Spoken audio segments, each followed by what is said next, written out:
Hi, welcome to BDSM Talk. I want to say 7.5. I think that's about where we're at. Yeah. If you haven't watched 1 through 11.5, please go back and watch them. Very crucial to understanding, and they go step by step. This one, again, is more questions. I have tons of questions that I still haven't got to, and there are probably more that I'm missing, so please be patient if I haven't answered your question. I do have it on my list. The first one I wanted to talk about was, I don't know how to pronounce it. I apologize. I know it's French. I'm horrible at French. So I'm going to call you Pie. I'm sure you'll know who you are. The first question was power sharing versus spanking as role playing.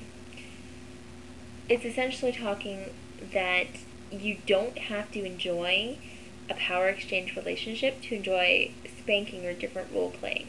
They aren't simultaneous. You can enjoy one without the other.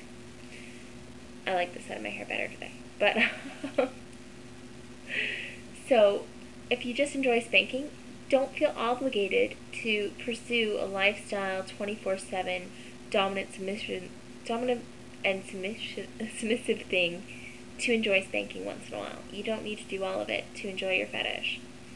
So I would definitely say there are different fetishes too. There are some people that enjoy choking by a woman's thighs. That's one that's come up a few times in emails lately, which I find it fascinating. I really do.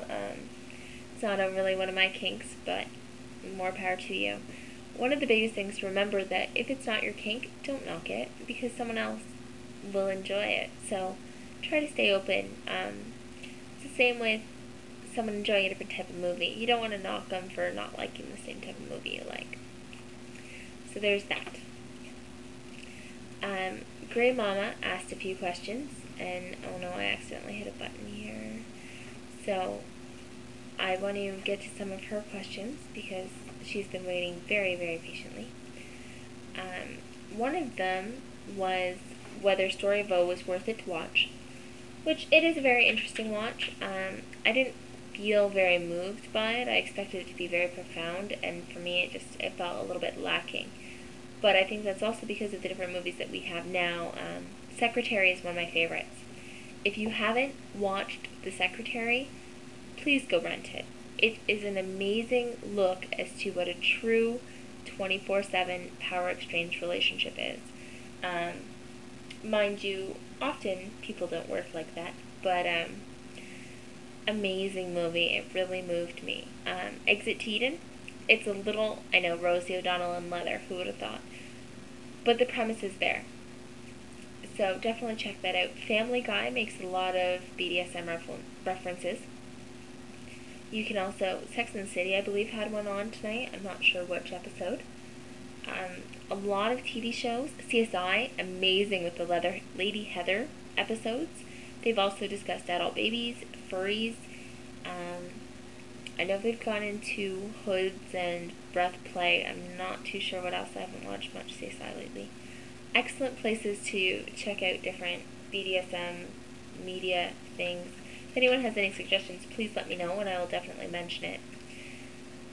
There was also pushing farther, getting to different pain things and thresholds in your play. I say do it gradually. You want to slowly build up and keep moving and progressing. Otherwise, you go from, hey, I really like this apple, to eating a whole mango, and it's not a gradual flow, and you're always going to grow at exponential rate. You want to go slowly but steady. So once you reach a pain threshold that you like, then you kind of increase it as you go. Sometimes it is hard for your partner to overcome and hate you as hard as you need to be. So you need to kind of talk it out and say, you know what, it is really okay, this is something I really like, and learn to communicate really well with your partner so that way you know. There was one person asked about how do you avoid hitting a trigger. A trigger is an underlying emotional problem that has been there for whatever reason. We're going to use myself as an example because why not? What I am saying is not true. say, for example, I was molested as a child.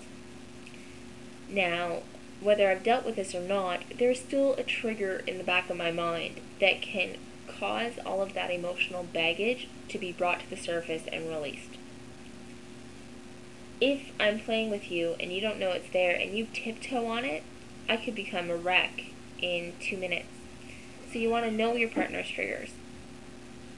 To avoid them is to talk about them openly, to know that they are there and they're basically a landmine, what to do after you hit the landmine, and just in case, because even if you're playing and you don't think you're going to, you could, and know that your partner isn't going to hurt you. So, say I was abused and I'm with my partner, he knows about my trigger, we've played very carefully around the edge, and nothing has come up. Then keep playing, he knows what to do if it happens. So he hits my trigger, scene ends right away. As soon as that trigger is hit, the scene ends. I am cuddled, I'm caressed, I'm told I'm okay, and I get to mellow out and talk and cry and do whatever I need to do. It then becomes about dealing with that trauma, because you're reliving it. It happened once to me, not myself personally. I was learning to top a partner, and I was being deliciously naughty and talking very, I guess, violently, and I hit a trigger that I didn't know existed. It was my fault. It was the number one mistake that you can make, is not knowing triggers. So I hit the trigger. First thing I did was I completely left all of the scene behind. I curled up with him, I stroked his hair, I told him he was a good boy. I walked him through it, because it's hard. You go back to reliving that moment. So if you hit them, it's not a bad thing. You deal with it and you move on. So don't be afraid to push edges around them. It can be a lot of fun. So I'm going to end this on that note. Again, I have tons more questions to answer. It's hard to do it in a 10-minute interval. But I think everything I'm answering is very integral. So please definitely check back. There will probably be BDSM video number 12 posted before the end of the night. Thank you very much, and have a great night. Remember, play safe, have fun.